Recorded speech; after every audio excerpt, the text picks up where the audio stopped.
When the pride of flying too high shatters, the fall to the ground doesn't take long. And that is exactly what just happened with the United States. Former President Donald Trump launched a global trade war by imposing tariffs on almost every country in the world.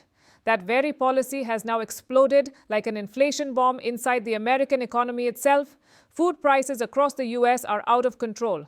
Households are frustrated, and the Trump administration is now rushing into damage control mode. More than 200 food items have had their tariffs reduced or removed completely.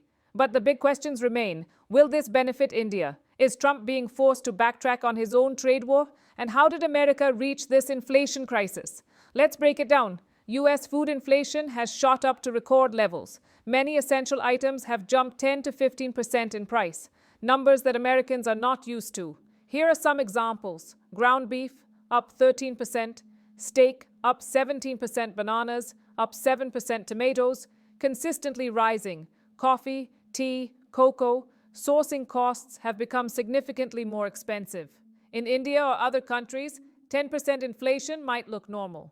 But in the US, even 2% inflation shakes the market.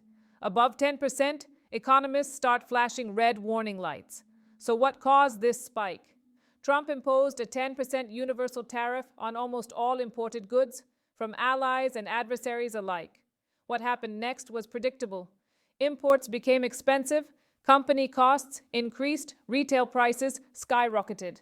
American consumers suffered. Economists repeatedly warned that tariffs don't hurt foreign governments.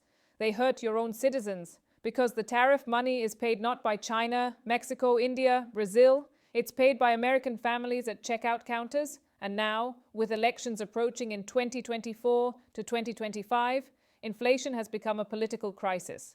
The pressure is massive. The administration had no option but to roll back tariffs over 200 plus food items, including beef and ground beef, coffee, tea, cocoa, bananas, orange juice, spices, several grocery staples. The most surprising part? The exemption is retroactive, meaning even shipments already on the way won't be charged. This is a direct relief package for US importers and retailers. India is the spice king of the world. Reduced tariffs mean higher US demand for Indian black pepper, turmeric, cardamom, red chili boost in Indian tea exports. Some Indian coffee varieties will get more competitive, ready to cook. Indian foods may see rising demand, but there's competition. The biggest suppliers for many of these 200 items are Brazil, Ecuador, Guatemala, El Salvador, Costa Rica. These countries dominate food production. If the US market opens wider, India will face tougher competition. So this tariff rollback is neither a clear victory nor a clear loss for India.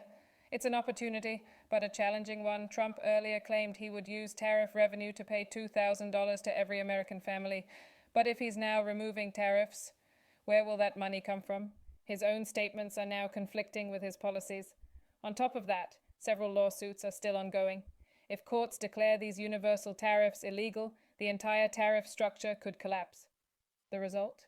A trade policy filled with uncertainty. So this is the full story of how America's inflation bomb exploded, how Trump was forced to roll back tariffs, and how this creates both opportunities and challenges for India. What do you think? Is the tariff rollback a political defeat for Donald Trump? Let me know in the comments. Jai Hind.